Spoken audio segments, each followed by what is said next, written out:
Maternity leave অর্থাৎ পিতৃত্বকালীন ছুটি, আমাদের বাংলাদেশে পিতৃত্বকালীন ছুটি নিয়ে কোনো ধরনের আইন নেই এবং কোনো ধরনের নীতিমালা নেই। আমি যখন মা হয়েছি তখন আমাকে সি সেকশনের মতো যেতে হয়েছে দ্বিতীয়বারের মতো, এবং তখন আমার বাচ্চার নিউনেটাল জন্ডিস, অর্থাৎ আমার এবং আমার বাচ্চা দুইজনেরই আটমোস্ট কেয়ার অ্যাটেনশন এগুলোর প্রয়োজন ছিল।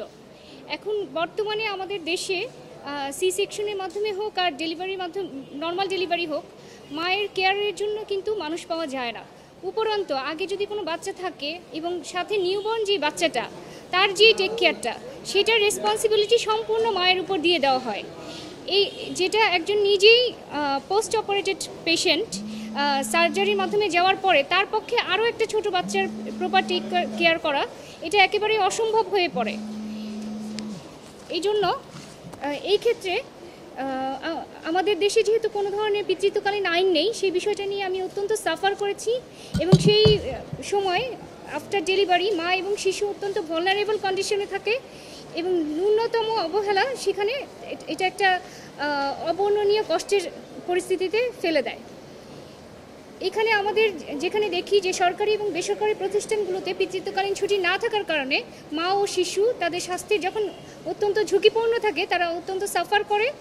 তাই পিতৃত্বকালীন ছুটি আমাদের দেশে হওয়াটা অত্যন্ত আবশ্যক মনে করেই এবং নিজে সাফার করেই আমি এই রিট পিটিশনটি ফাইল করি। এই রিট পিটিশনের 1 নম্বর পিটিশনার আমার ছেলে নুবাইদ বিন সাদি, তার বয়স এখন 6 মাস, এবং আমি নিজে এই রিটটি শুনানি করি।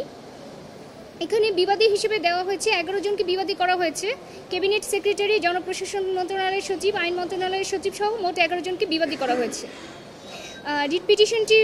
রিট পিটিশনে আমরা প্রেয়ারটা আনি যে এই যে পিতৃত্বকালীন ছুটি না থাকা, ছুটির কোনো ধরনের আইন নীতিমালা না থাকা কেন অবৈধ ঘোষণা করা হবে না এবং কেন গভর্নমেন্টকে ডিরেকশন দিবে না, কোর্ট নির্দেশনা প্রদান করবে না যে এই পিতৃত্বকালীন সকল সরকারি এবং বেসরকারি প্রতিষ্ঠানে কর্মরত সবার জন্য এই পিতৃত্বকালীন ছুটির জন্য কোনো নীতিমালা কেন করবে না।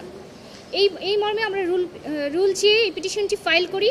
পিটিশনটি ফাইল করার পরে আজ রিটটি শুনানি হয় মাননীয় বিচারপতি নাইমা হায়দার এবং মাননীয় বিচারপতি কাজী জিনাত হকের বেঞ্চে, এবং শুনানির পরে মাননীয় বিচারপতিগণ সন্তুষ্ট হয়ে রুল ইস্যু করেন, এই মর্মে রুল ইস্যু করেন যে এই পিতৃত্বকালীন ছুটি না থাকা কেন অবৈধ ঘোষণা করা হবে না এবং কেন সকল সরকারি এবং বেসরকারি প্রতিষ্ঠানে পিতৃত্বকালীন ছুটি দিতে নীতিমালা তৈরি করা হবে না। এবং এখানে আমরা কোর্টে আইএলওর রিপোর্টও উপস্থাপন করি, যেখানে বিশ্বের 78টির বেশি দেশে ইতিমধ্যে পিতৃত্বকালীন ছুটি আছে। এমনকি আমাদের নেইবারহুড কান্ট্রিগুলো ইন্ডিয়া, ভুটান, পাকিস্তান, শ্রীলঙ্কা, সেই দেশগুলোতেও আছে। তো আমাদের দেশে কেন নয়? তো শুনানিতে সন্তুষ্ট হয়ে মাননীয় বিচারপতিগণ এই মর্মে রুল ইস্যু করেছেন।